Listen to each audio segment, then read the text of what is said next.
தான் பிறந்த திருவாரூரிலிருந்து 12வது முறையாக சட்டசபைக்கு தேர்வு செய்யப்பட்டால் பெருமைப்படுவேன் என்று முதல்வர் கருணாநிதி உருக்கத்துடன் கூறினார். தேர்தல் பிரச்சாரத்தின் இறுதி நாளில் திருவாரூர் கீழ வீதியில் நடந்த தேர்தல் பிரச்சார பொதுக்கூட்டத்தில் முதல்வர் கருணாநிதி கலந்து கொண்டு பேசினார். அப்போது இதுவரை 11 முறை தேர்தலில் போட்டியிட்டு வெற்றி பெற்று சட்டசபைக்கு சென்றிருக்கிறேன். நான் பிறந்து வளர்ந்த திருவாரூர் தொகுதியிலிருந்து 12வது முறையாக சட்டசபைக்கு தேர்வு செய்யப்பட்டால் மிகவும் பெருமைப்படுவேன் என்று உருக்கத்துடன் கருணாநிதி தெரிவித்தார். அதற்கு பிறகு தொடர்ந்து 11 தேர்தல்கள் என்று கருதுகிறேன். எல்லாவற்றிலும் பல்வேறு தொகுதிகளிலே தஞ்சை போன்ற தொகுதிகளில் வெற்றி பெற்று சட்டசபைக்கு சென்றிருக்கிறேன். இப்பொழுது நீங்கள் அனுப்பி வைத்தால் 12வது வரை சட்டமன்றத்துக்கு நீங்கள் அனுப்பி வைத்ததாக பொருள். 12 என்பது தஞ்சை மாவட்டத்திலே மிக முக்கியமான 12 ஆண்டுக்கு ஒரு முறைதான் மாமாங்கம் வரும்.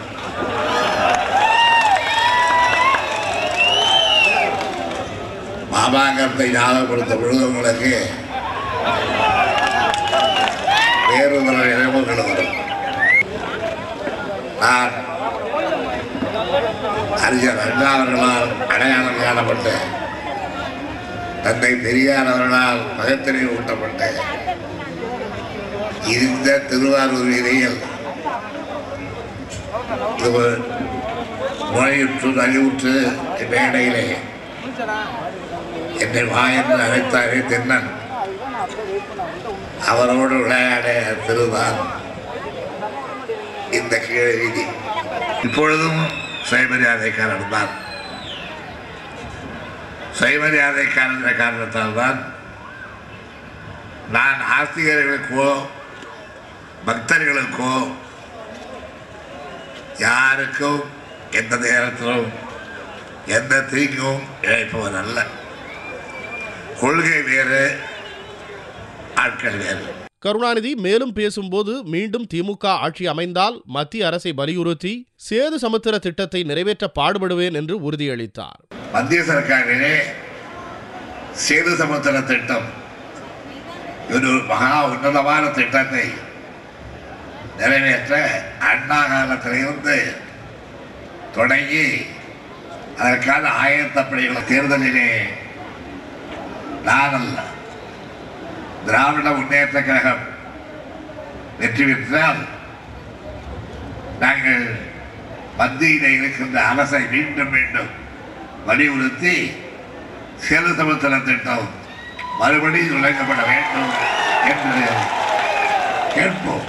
திராவிடத்தை பற்றி தெரியாதவர்கள் கூட திராவிட என்ற பெயரில் புதிதாக கட்சிகளை தொடங்குகின்றனர். திராவிடம் என்பது எப்படி அழிக்க முடியாததோ அதேபோல திமுகவையும் யாரும் அழிக்க முடியாது என்று தன்னுடைய 45 நிமிட பேச்சின் போது கருணாநிதி குறிப்பிட்டார்.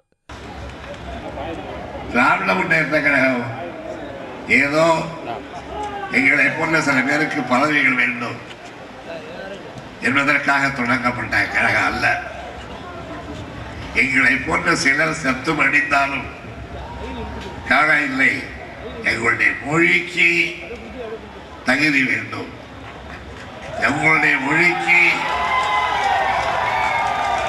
பெருமை வேண்டும், எங்களுடைய தமிழுக்கு இப்பொழுது இருக்கின்ற சீரும் சிறப்பும் மேலும் பெருகிட வேண்டும் என்பதற்காக தொடங்கப்பட்ட இயக்கம்தான் திராவிட முன்னேற்ற கழகம். அந்த கழகத்தை வீழ்த்த வேண்டும் என்று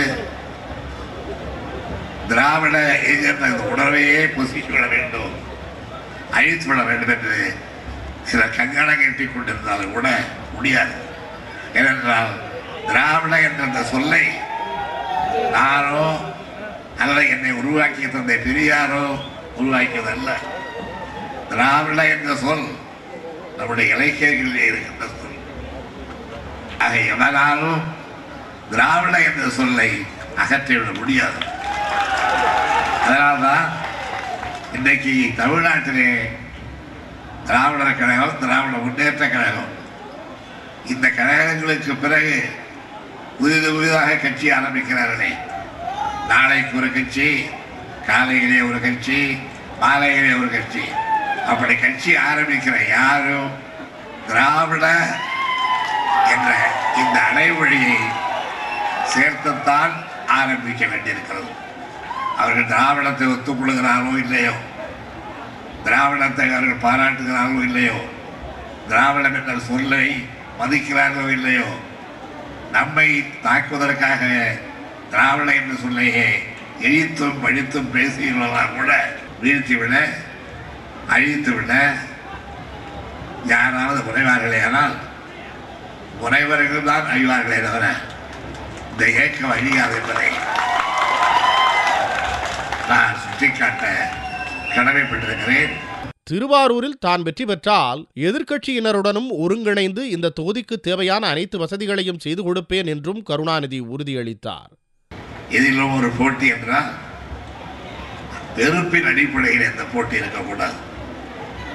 இலக்கிய போட்டி, காவிய போட்டி, கலை போட்டி, கவிதை போட்டி, அதை போலத்தான் அரசியலிலே இருக்கின்ற போட்டிகளும் அமைய வேண்டும்.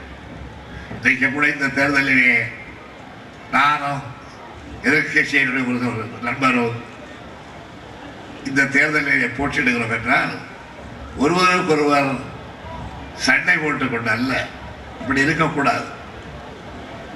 இந்த தொகுதிக்கு யார் நன்மைகளை செய்வது, யார் இந்த தொகுதியை கவனிப்பது, யார் இந்த தொகுதியில் இருக்கிற மக்களுக்கு அனுசரணையாக இருப்பது என்கின்ற அந்த போட்டியை தவிர வேறல்ல. நாளைக்கு நானே கூட ஒருவேளை மீண்டும் முதலமைச்சராக உங்களுடைய அன்பால் அருளால் ஆகிவிட்டால்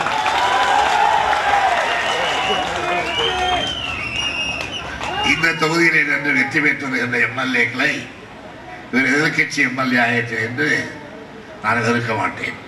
என்னோடு சண்டை போட்டவர்கள் அல்ல, என்னோடு போட்டி போட்டவர்கள், அவர்களை கூப்பிடாமல் தான் நான் செய்வேன் என்று நான் எந்த காலத்திலும் அவ்வளவு ஜனநாயகம் தெரியாதவராக இருக்க மாட்டேன். எல்லோரையும் அனுசரித்து எதிர்கட்சியும் மக்கள் கட்சிதான், அவர்களும் மக்களுக்காக பாடுபடுவதுதான் என்று எண்ணி அவர்களையும் அனுசரித்து அவர்களுக்கும் நிலைமைகளை எடுத்து விலக்கி திருவாரூர் பகுதியிலே, இந்த தொகுதியிலே இன்னும் என்னென்ன வேலைகள் நடைபெற வேண்டும் அவர்களையும் சேர்த்துக் கொண்டுதான் திருவாரூர் தொகுதிக்கு வேண்டிய நன்மைகளை செய்வீர். எல்லாம் முன்னதாக திருவாரூர், நாகை மாவட்டங்களில் 2 நாளாக முதல்வர் கருணாநிதி இறுதிக்கட்ட பிரச்சாரத்தில் ஈடுபட்டார். இந்த சட்டசபை தேர்தலின் பிரச்சாரத்தை திருவாரூரில் துவக்கிய கருணாநிதி இறுதிக்கட்ட பிரச்சாரத்தையும் திருவாரூரிலேயே நிறைவு செய்தார்.